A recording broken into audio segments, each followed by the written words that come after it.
오늘 우리에게 주신 하나님의 말씀은 신약 성경 누가복음 1장 26절부터 30절까지 말씀입니다. 신약 성경 누가복음 1장 26절부터 34절까지 말씀, 30절까지 말씀.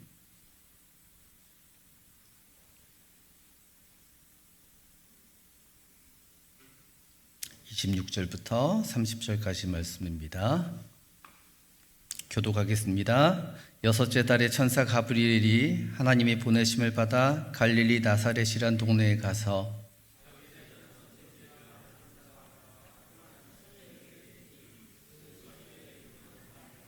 그에게 들어가 이르되 은혜를 받은 자여 평안할지어다. 주께서 너와 함께 하시도다 하니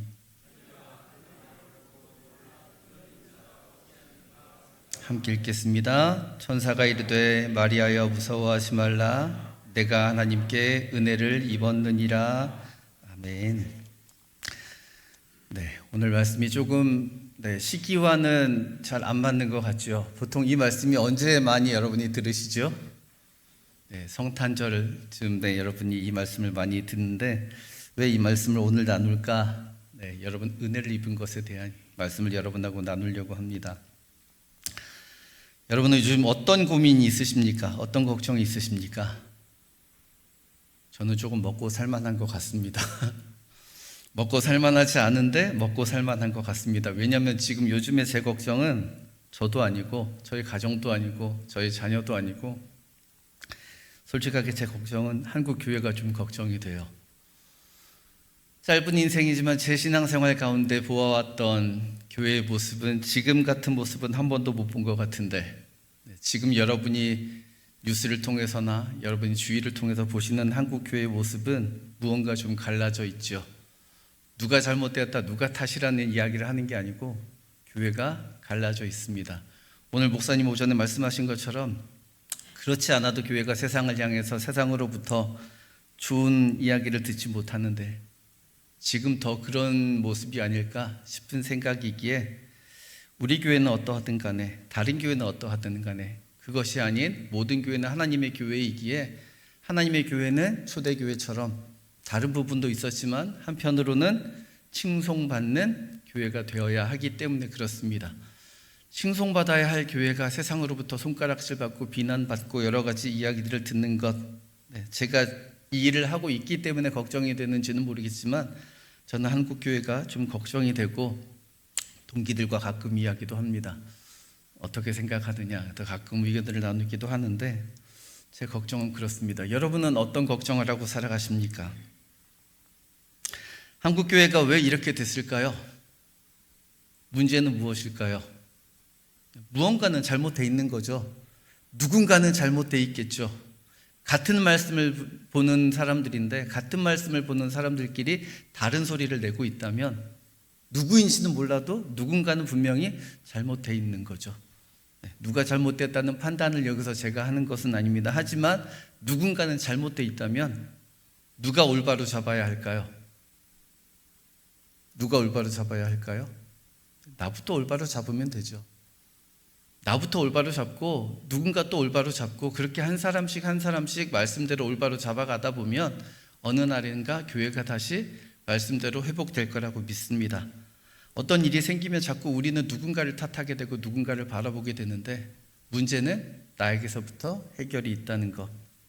여러분도 교회를 위해서 기도하시면서 나는 교회를 위해서 어떤 것을 할 수 있는가라는 생각도 하며 살아가는 여러분이 되셨으면 좋겠습니다. 교회가 흔들리는 이유는 말씀에 올바로 서 있지 않기 때문에, 다른 말로 하면 복음에 올바로 서 있지 못하기 때문에 그렇지요. 복음이 무엇일까요? 제가 어제 오늘 아이들에게도 복음에 대해서 계속 이야기를 했는데 복음이 무엇일까요? 교회 다니는 사람들은 복음을 너무너무 좋아라 하는데 그 복음이 무엇인지 때로는 헷갈리기도 하고 복음이 무엇인지 생각하지 않고 살아갈 때도 있기 때문에 그렇습니다. 여러분이 잘 알고 계시는 사도 바울은 무슨 이야기만 하죠? 복음 이야기만 합니다. 왜요? 내가 만난 누가 바울의 기준에서 내가 만난 내가 만난 예수님이 복음이기 때문에 그렇죠. 부끄럽지 않은 당당한 전하야만 하는 그 복음이기 예수님이기 때문에 그렇습니다. 그럼에도 불구하고 우리가 그 복음이 우리의 삶의 우리 구원의 핵심이고 중요하지만 그것에 대해서 우리는 헷갈릴 때가 있습니다. 왜 헷갈릴까요? 믿지 못하기 때문이죠. 믿지 못하기 때문입니다. 바다 위를 걷던 베드로가 왜 빠졌을까요? 순간 의심이 찾아왔기 때문에. 조금 전까지 바다 위를 걷던 베드로는 의심이 찾아오자 물속으로 빠지는 모습을 겪게 됩니다. 그렇다면 믿음이 무엇일까요? 우리 야고보서 2장 14절 말씀, 야고보서 2장 14절 말씀 함께 읽겠습니다. 이와 같이 행함이 없는 믿음은 그 자체가 죽은 것이라. 아멘. 믿음이 뭐라고요? 믿음은 행하는 것입니다. 아는 것이 아니고요. 믿음은 행하는 것입니다. 제가 가장 많은 예를 드는 가장 쉬운 믿음은 그렇습니다. 교회를 다니는 사람들 가운데 믿음이 너무나 많은데 교회를 오면 믿음이 없는 경우가 있어요. 이게 무슨 말씀이냐면 교회를 오가거나 교회를 다니는 사람들 중에 요즘에 많은 분들이 운전을 하시잖아요. 운전을 하면 1차선을 가는 경우가 많습니다. 1차선을 가면 중앙분리대가 있는 데도 있지만 특히 고속도로 같은데 중앙분리대가 만약에 없다면 선 하나만 이렇게 그어져 있죠. 선 하나를 차이로 옆에 있는 차는 어디로 와요? 나와 반대로 갑니다. 근데 거기서 내가 핸들을 실수만 하거나 옆차가 실수를 하면 어떤 일이 생길까요? 큰일 나죠. 큰일 나는데도 불구하고 우리는 그 선 하나 차이로 내가 얼마든지 넘어갈 수 있는 그 선 하나 차이를 반대 방향으로 두려워하지 않고 편안하게 달려갑니다. 몇 킬로로 달려갈까요? 그건 운전하시는 분마다 달리지만 어느 정도만 달려도 이대로 부딪히면 내가 안전할 수는 없어요. 그 정도로 선 하나 차이에도 불구하고 전혀 의심하지 않고 옆차가 내게로 넘어올 리는 없어 라고 의심하지 않고 우리는 갑니다. 그게 믿음 아닐까요? 옆차가 나한테로 넘어오지 않을 거야 라고 의심하지 않는 것, 그게 믿음인데 우리의 신앙생활 가운데는 과연 그런 믿음이 있을까요? 가끔은 하나님이 이 세상을 창조하신 게 맞을까 의심이 될 때도 있고, 정말 하나님만이 구원이 맞을까, 예수님만이 구원이 맞을까 라는 의심이 될 때도 있고, 그런 우리의 모습이지만 믿음은 아는 것이 아니고 행하는 것입니다. 행한다면 믿음은 믿는 것이지요. 세상 사람들은 그것을 믿지 못하고 우리를 바보라고 말할지라도 우리는 성경에 그것이 그렇다고 말씀하시면 우리는 믿는 것이지요. 그렇게 살아가는 것이 믿음일 것입니다. 많은 사람들이 교회를 바라보고 실망하는 이유들이 있습니다. 여러분들 교회를 다니시다 보면 가끔 우리 교회를 향해서도 그러실 수도 있고 다른 교회를 보며 그러실 수도 있지만 가끔 실망을 하시거나 실족하시는 경우가 있는데 어떤 경우일까요? 뭐 때문에 교회를 볼 때 실망을 하실까요? 혹시 건물을 보고 실망을 하십니까? 제가 보건대 건물을 보고 실망하시는 분은 별로 없더라고요. 처음에 보면 크다 작다 이럴 수는 있지만 그것 때문에 싸우시거나 그것 때문에 실족하시는 분들을 크게 못 봤어요. 그럼 뭐 때문에 실망을 할까요? 교회 예산 때문에 실망을 할까요? 어떤 교회는 예산이 너무 많은데 우리는 예산이 이거밖에 안 돼서 그래서 실망을 할까요? 그런 경우도 저는 잘 못 봤습니다. 그렇다면 교회를 보고 실망을 하는 이유는 뭘까요? 우리도 마찬가지, 교회를 향하여 손가락질하는 그 사람들도 마찬가지, 공통점은 전제를 깔아야 합니다. 나는 그렇지 않지만, 내 삶은 그렇게 살고 있지 않지만 그럼에도 불구하고 뭘 기대를 하냐면 교회가 교회다워야 하지 않나, 교회가 저러면 안 되지 않나, 교회는 이래야 하지 않나, 교회 밖으로 보여지고 나타나는 그 모습 때문에 실망을 하죠.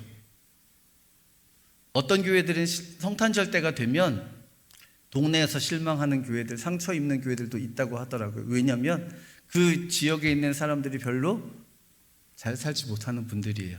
근데 성탄절에 보니까 어디서 시끄러운 소리가 나요. 그러고 봤더니 교회에서 빛도 막 번쩍번쩍하고 그 안에서 시끄러운 소리도 나고 웃음소리도 하고 즐거운 소리가 막 나는 것 같고 저기는 행복한데, 이 지역 가운데 그 교회가 있는데 우리에게는 딴 동네예요. 아무것도 나타나지 않아요. 아무것도 전해지는 게 없어요. 교회가 저러면 안 되지 않나. 비록 나는 교회를 향해서 주는 게 없지만, 내 삶은 그렇게 살지 못하지만 그럼에도 불구하고 교회가 저러면 안 되지 않나, 교회는 교회다워야 하지 않나 라는 것 때문에 여러분 실망하시거나 실족하시지 않으십니까? 그렇다면 우리가 제대로 믿기 위해서는 방법이 뭐가 있을까요? 제대로 믿기 위해서는 이거밖에 없죠. 이거밖에 없습니다. 가끔 아이들이 학교에 갔다 오면 그런 이야기를 하더라고요. 우는 아이들이 있어요. 청소년 아이들 중에 학교를 갔다 와서 울어요. 왜 우니? 그랬더니 성적이 제 생각대로 기대대로 잘 안 나왔대요. 저는 나름대로 열심히 공부했는데 그렇게 안 나왔대요. 그러니까 화가 나죠. 나는 열심히 공부했는데 결과가 그렇지 않으니까 화가 나죠. 누가 잘못한 걸까요? 화는 날 수 있는데 누가 잘못한 걸까요? 시험이 잘못된 걸까요? 아니면 시험을 친 사람이 잘못된 걸까요? 시험 친 사람이 잘못된 거죠. 근데 대부분은 탓을 다른 걸 하게 됩니다. 가끔 학원 다니는 아이들도 이런 이야기를 합니다. 학원 갔다 왔는데 학원이 다니기가 싫어요. 왜 학원을 다니기가 싫으냐면 갔더니 별로 배울 만한 게 없어요. 비싼 돈 주고 가는데 시간 낭비 갖고 배우는 게 없어요. 그러니까 당연히 가기가 싫어지죠. 제가 그래서 아이들에게 이야기합니다. 학교에 갔다 와서 내 뜻대로 되지 않을 때는 화가 나는데, 학원에 갔다 와서 배우는 게 없으면 화가 나는데, 교회를 갔다 왔는데 기억이 나는 게 없는데 왜 화가 나지 않을까? 교회를 갔다 와서 기억이 나지 않는 건 왜 당연할까? 그건 왜 그럴 수 있는 일일까? 그러면 대답을 하지 못하지만, 그러기에 전도사님은 그러는데도 불구하고 교회는 세상 이야기를 하는 곳이 아니고 이 이야기를 하는 곳이기에 전도사님은 이 이야기를 할 수밖에 없어. 우리의 삶의 기준은 이것이죠. 그래서 성경을 뭐라고 하죠? 캐논이라고 합니다. 성경 캐논, 기준. 누구에게 기준이 되는 것일까요? 우리 모두의 삶의 기준이 되는 것이죠. 그러니까 우리가 실족하지 않기 위해서는, 말씀대로 올바로 살기 위해서는 이것을 가까이 하는 방법밖에 없습니다. 그런데 이것을 가까이 하려면 어디서 가까이 할 수 있을까요? 교회를 와야죠. 예전에 코로나 때 청년들이 그런 이야기를 많이 했습니다. 교회를 안 오면 왜 안 왔니? 너 온라인으로 예배 드렸어요. 한 주는 속았습니다. 왜 안 왔니? 온라인으로 예배를 드렸어요. 그리고 접속수를 보니까 아니에요. 분명히 인원이 그게 아니에요. 접속수가 그게 아니던데 말을 안 하더라고요. 청년들에게 그 이야기를 했습니다. 온라인 예배가 잘못된 게 아니고, 온라인 예배를 드려도 좋지만 전제 조건은 단 교회를 오는 것과 똑같은 마음으로, 똑같은 자세로, 똑같은 시간을 지킬 수 있는, 똑같은 마음으로 온라인 예배를 드린다면 온라인 예배도 드릴 수 있다. 그런데 복장이 외출하는 복장이 아닌 복장으로, 시간은 내 맘대로, 마음도 다른 마음가짐으로 예배를 드린다면, 그러고 온라인 예배를 드렸다고 할 것 같으면 교회를 나오는 게 신앙생활에 훨씬 더 좋다.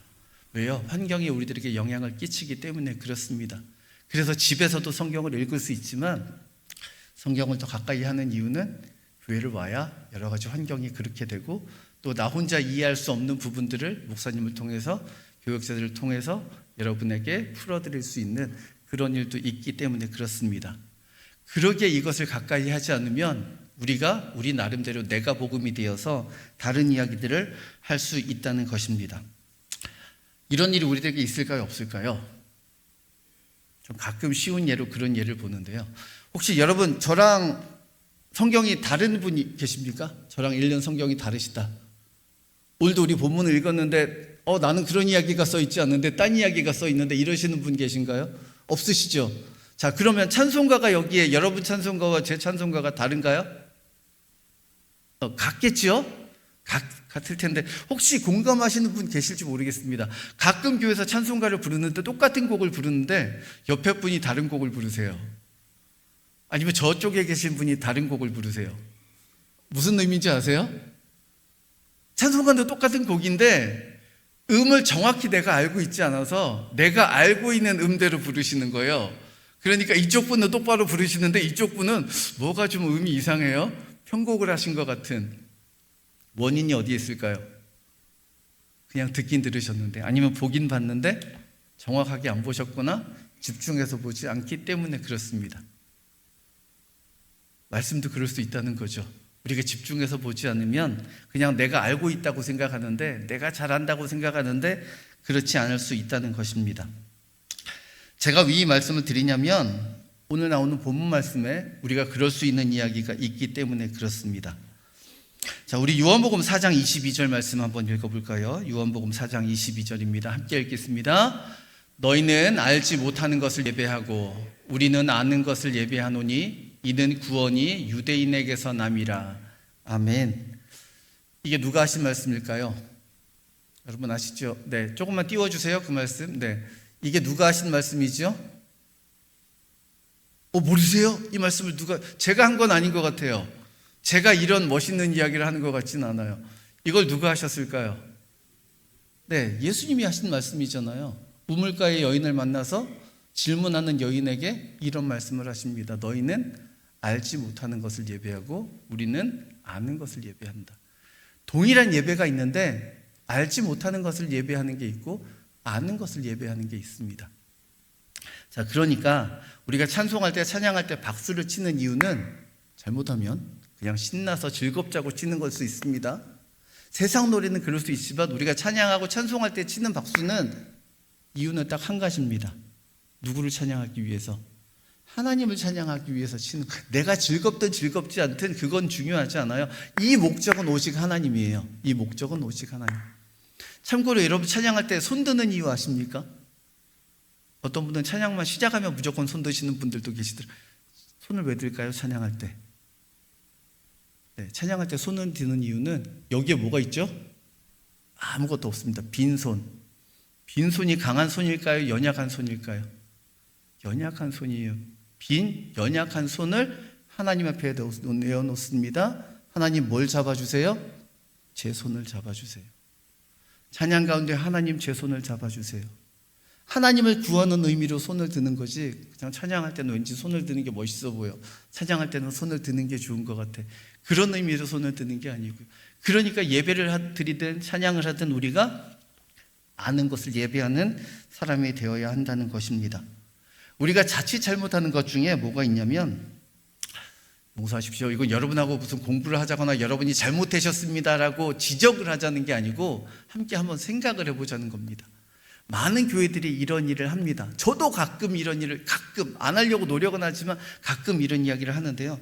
교회에서 축복이라는 단어를 많이 씁니다. 축복.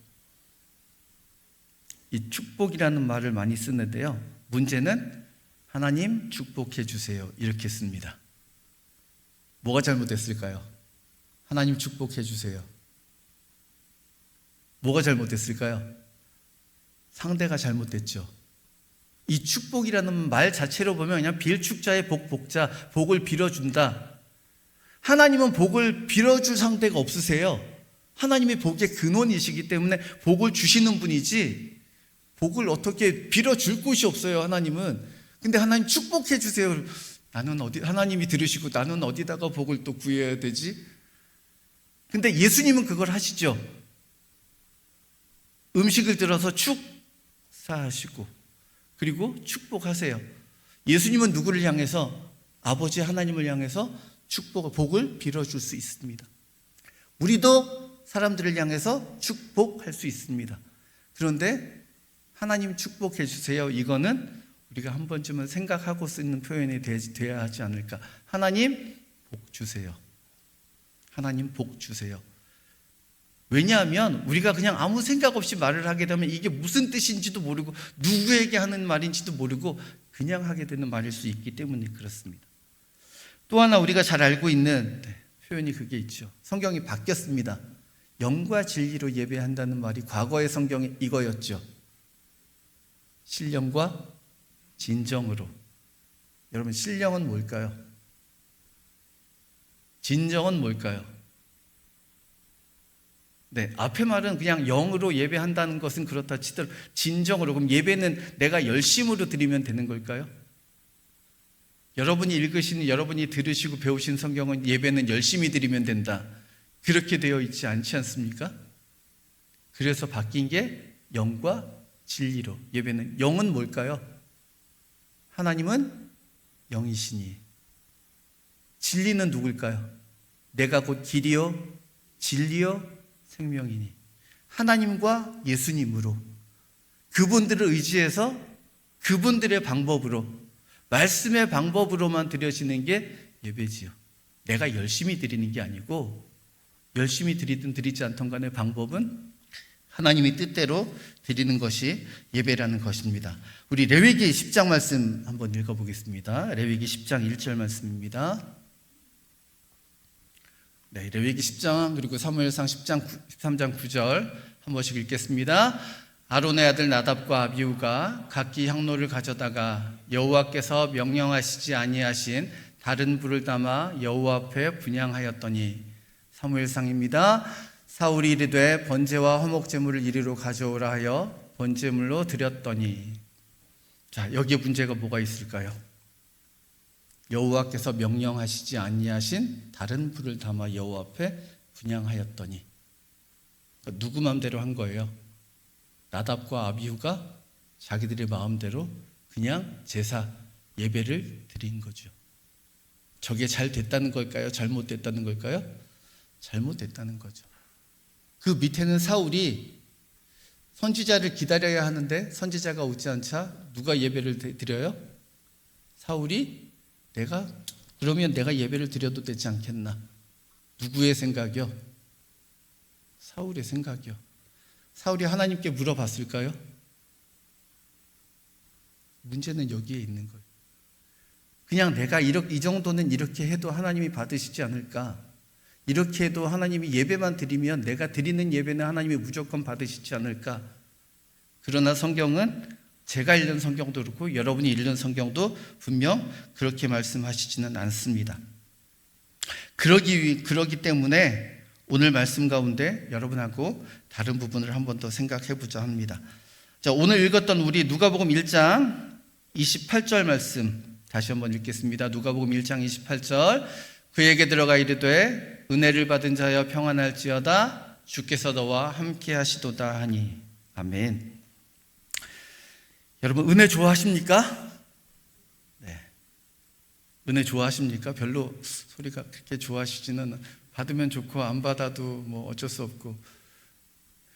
여러분 어떤 기도 제목을 가지고 계신지 모르겠는데 저는 제 인생의 기도 제목을 두 가지 꼽으라면 두 가지 기도 제목이 있습니다. 제 인생의 전체 기도 제목을 이렇게 압축하면 두 가지. 하나는 하나님 불쌍히 여겨주세요. 또 하나는 하나님 은혜를 주세요. 은혜가 너무너무 목말라서 아무리 주셔도 그 은혜가 제게 부족한 것 같아서 저는 날마다 은혜를 주세요라고 기도를 합니다. 근데 한동안 제가 그거를 못할 때가 있었어요. 이 말씀을 묵상하고 나서는 그걸 못했습니다. 은혜가 뭘까요?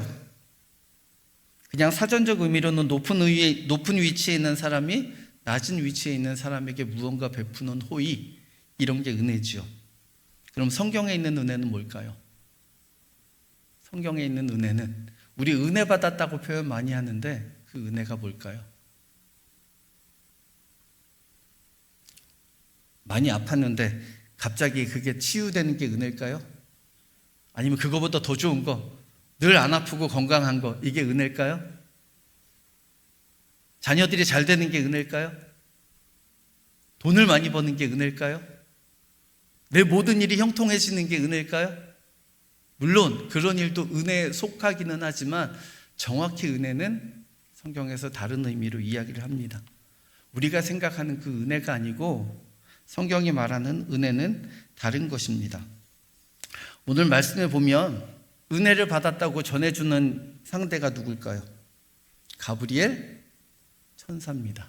누가 보내신, 하나님이 보내신 가브리엘 천사가 예수님의 어머니가 될 마리아에게 나타나서 은혜를 받은 자여 라고 말을 합니다.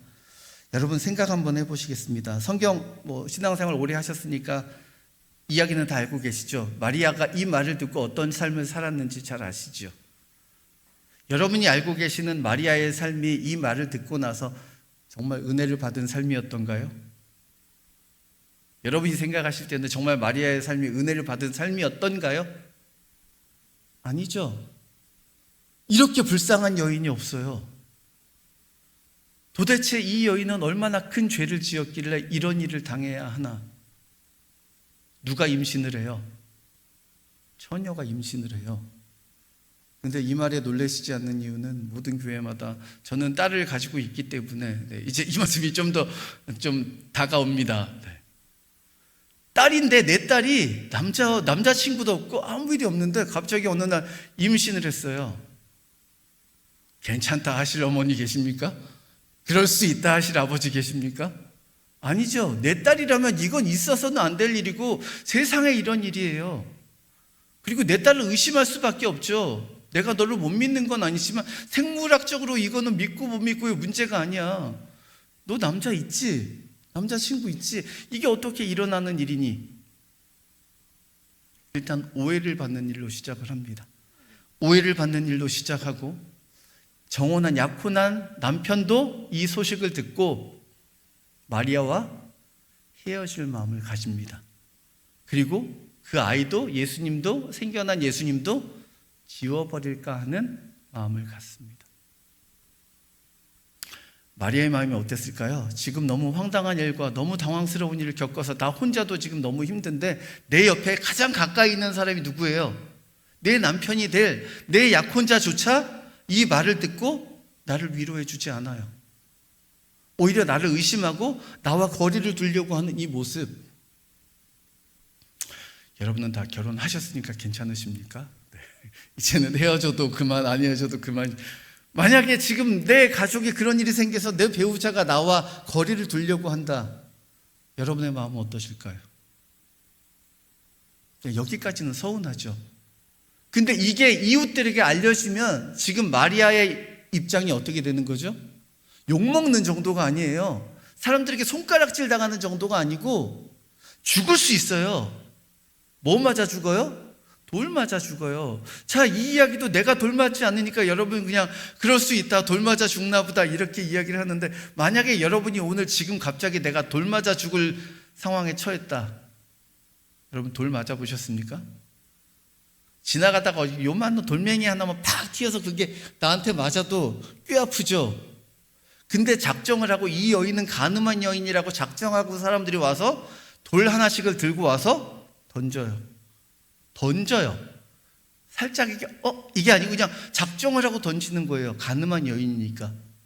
그 돌이 얼마나 아플까요? 근데 한 사람이 그렇게 할까요? 여러 사람이 그렇게 할까요? 여러 사람이 그렇게 해요. 언제까지? 죽을 때까지. 매를 가지고 죽을 때까지 때려도 아픈데 돌을 가지고 죽을 때까지 해요. 이게 은혜를 받은 사람의 삶이었을까요? 네, 조금 더 나가야 하지만 시간상 제가 여기까지만 해도, 여러분 여기까지만 하라도 생각해보면 마리아의 삶은 전혀 은혜 받은 삶이 아니었어요. 근데 누가 은혜 받았다고 이야기를 해요? 천사 가브리엘은 왜인지 모르지만 마리아의 삶은 은혜를 받았다고 이야기를 합니다. 자, 그런데 성경에 보면 은혜라는 단어가 참 많이 나오지만 직접적으로 성경에서 주체적으로 이 사람이 은혜를 받았다라고 명확하게 표현하는 건 두 사람이 나옵니다. 왜요? 제가 이 일에 너무 궁금해가지고 다 조사를 했거든요. 예전에 학교 신대원 다니면서도 그 전세대 예배 드리던 게 어떻게 하면 오를까, 그리고 여러 가지 의견들이 있어서 너무 궁금해서 아무도 안 왔는데 도서관에 가서 전세대 예배에 대한 자료 있는 자료는 다 찾아놓고 큰 책상을 혼자 다 찾아고 거기다가 쫙 펴놓고 혼자 다 알고 싶어서 공부를 했던 적이 있는데요. 그런 것처럼 이게 무엇인지 알고 싶어서 제가 찾아봤는데 그게 아니더라고요. 2명만 나와요. 단 2명만 은혜를 받더라. 자, 마리아 말고 누가 나올까? 힌트는 구약에 있습니다. 앞쪽에 있습니다. 이름이 2글자더라고요. 나이가 좀 있어요. 어부는 아닌데 배를 만들었더라고요. 네, 여러분 노아를 찾아보시면 창세기 6장 8절 말씀 보겠습니다. 함께 읽겠습니다. 그러나 노아는 여호와께 은혜를 입었더라. 중요한 건 그러나 노아는 여호와께 은혜를 입었더라. 여러분이 생각하신 노아의 삶은 은혜를 입었던가요? 사람들이 뭐라 그랬죠? 바보라 그랬죠. 미쳤다 그랬죠. 마른 날에 배를 만들고 있는 그 배를 만드는 시간이 얼마나 걸렸을까요? 어마어마한 배를 만들었죠. 그 시대의 기술로는 만들 수 없는 그 배를 누가 만들었어요? 조선소에서 만들었던가요? 아니, 혼자 만들었잖아요. 얼마나 힘들고 얼마나 오랜 시간이 걸렸을까요? 힘도 든데 오해까지 받고 비난까지 받고 사람들한테 조롱까지 당하는, 그러나 노아는 여호와께 은혜를 입었더라. 성경에서 말하는 은혜는 이렇습니다. 여러분이 알고 계시는 은혜와 제가 받고 싶어하는 은혜 조금 다른 것 같지 않습니까? 네, 이러면 여러분이 은혜에 대해서 조금 조용해지시더라고요. 제가 한번 말씀드린 것 같은데 저희 딸 둘이 있는데 첫째 딸 아이 이름이 기쁨이고요, 둘째 이름이 하은입니다. 왜 첫째가 기쁨이냐면요, 원래 하은이로 짓고 싶었는데 제가 이 뜻을 알잖아요. 하나님의 은혜. 이름을 그렇게 지어주면 제 딸의 삶에도 혹 노아처럼, 예수님 어머니 마리아처럼 이렇게 힘든 일이 생기면 어떻게 할까? 너무 은혜라는 이름을 짓고 싶은데 하나님이 제게 주시는 마음은 이 아이가 하나님이 주신 하나님의 은혜인데 그 이름을 너무너무 지어주고 싶은데 무서워서 너무너무 못 짓겠어요. 그래서 고민하다가 그러면 하나님이 주신 다른 마음은 뭘까? 그 다음에 주시는 마음이 뭘까? 그래, 아이를 만나고 처음에 기뻤지. 그래서 기쁨. 둘째 아이가 생겼습니다. 이름을 또 지어야 돼요. 또 제 마음에 드는 건 이 아이는 하나님이 주신 하나님의 은혜예요. 이번에는 도저히 못 피해 가겠어요. 하나님 앞에서. 하나님, 이번에는 어쩔 수 없습니다. 이 아이의 이름을 이렇게 지어서 이 아이의 삶에 어떤 일이 있더라도 어쩔 수 없습니다. 이 아이의 이름은 하은이, 하나님의 은혜입니다. 여러분은 자녀들의 이름을 어떻게 지으셨는지 모르겠지만 저는 그렇게 두렵고 떨림으로 아이들의 이름을 지었습니다. 은혜가 뭘까요? 우리 오늘 본문 말씀 28절입니다. 본문 말씀 28절 다시 한번 읽겠습니다. 본문 말씀 28절입니다. 그에게 들어가 이르되 은혜를 받은 자여 평안할지어다 주께서 너와 함께 하시도다 하니. 아멘. 세상 사람 그 누가 말하는 것보다 하나님이 보내신 천사 가브리엘이 친히 이렇게 이야기를 했습니다. 예수님 어머니 마리아에게 은혜를 받은 자여 다음에 한 이야기는 이어서 나오는 이야기, 주께서 너와 함께 하시도다. 주께서 너와 함께 하시도다. 하나님이 우리와 함께 하시는 게 그냥 은혜예요. 내 삶에 무슨 일이 일어나든 간에 하나님이 내 삶에 함께 하시는 그게 은혜예요. 우리가 그렇게 믿음으로 고백할 때 은혜를 받았다고 하는 거예요. 오늘 말씀을 가지고 내 삶에 어떤 일이 일어날지 모르지만 내가 아멘하고 은혜를 받았다고 하면 하나님께서 그렇게 고백하면 그 말씀 가운데 내 삶에 역사하시는 일이 있을 거란 말이에요. 그게 은혜를 받았다는 거예요. 자, 이 말씀이 현실로 일어나죠. 예수님이 태어났습니다. 아이의 이름을 뭐라고 지으라고요? 예수라 하라. 그 이름 말고 또 하나 이름을 주십니다. 임마누엘. 이 뜻은 하나님이 우리와 함께 하신다. 은혜를 받은 자는 주께서 너와 함께 하신다. 하나님이 우리와 함께 하시는 것, 마리아를 통해서 예수님이 이 땅 가운데 오셔서 우리와 함께 하시는 것, 그게 은혜입니다. 내가 받고 싶은 은혜, 내가 생각하는 그 은혜를 구하는 우리의 삶이 아닌 내 삶에도, 내 자녀의 삶에도, 내 가정의 삶에도, 내 직장의 삶에도, 내 인생의 모든 삶에도 하나님 늘 어디에 가든지 무엇을 하든지 나와 함께하여 주옵소서. 하나님 나와 함께하여 주옵소서. 그런 은혜를 구하는 우리의 삶이 되어지기를 원합니다. 하나님께서 우리들에게 어떤 것을 주실까요? 마태복음 마지막으로 7장 11절 말씀 함께 읽겠습니다. 마태복음 7장 11절입니다. 함께 읽겠습니다. 너희가 악한 자라도 좋은 것으로 자식에게 줄 알거든 하물며 하늘에 계신 너희 아버지께서 구하는 자에게 좋은 것으로 주시지 않겠느냐. 아멘. 이 말씀은 함께 아멘 했으면 좋겠습니다. 아멘. 아멘. 하나님 우리에게 어떤 것으로 주신다고요? 좋은 것으로 주십니다. 하나님이 우리와 함께 하시면 때로는 그것이 내 눈높이에는 안 맞을지라도, 내 욕심에는 안 맞을지라도 하나님은 분명히 좋은 것으로 우리에게 주시는 분입니다. 우리의 삶이 어디에 가서 무엇을 하든지 날마다 하나님이 나와 함께 하시는, 우리와 함께 하시는 우리의 삶이 은혜 받은 자의 삶이 됐으면 좋겠습니다. 아멘. 우리 마치고 옆 사람 보시면서 한번 이렇게 축복할까요? 은혜 받은 자여 축복하십니다. 은혜 받은 자여. 네, 여러분 우리 모두는 하나님의 은혜를 받은 사람입니다. 그 은혜 가운데 살아가는 우리의 삶이 됐으면 좋겠습니다.